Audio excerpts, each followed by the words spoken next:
Welcome to the Learning Pines YouTube. We hope this video helps. You start by confirming prerequisites: one microphone active and matching sample rates. Open Windows sound settings and OBS audio settings. Make sure both use 44, 1 or 48 kHz. In OBS, remove duplicate mic sources and avoid both desktop audio capturing and system output plus a virtual cable at once. Once done, right-click each source, select Properties and verify correct device. These steps remove common routing overlaps and prepare OBS for the next stage, where we tame monitoring and filters. Next, you address monitoring and routing, which often cause echo.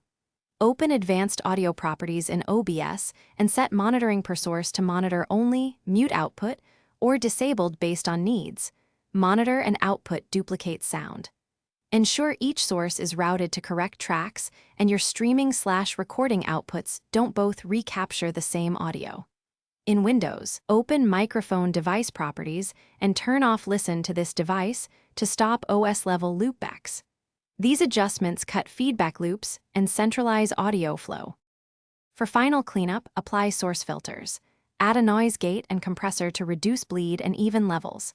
If you use virtual audio cables, map each cable explicitly in OBS and Windows and label them so you don't reintroduce duplicates. Check OBS audio buffer/latency if you hear delay-based echoes. Once configured, do a short test recording and watch for double tracks or delayed repeats. If problems persist, mute sources one by one to isolate which input or monitoring path is echoing. Thanks for watching. Consider subscribing if we helped you.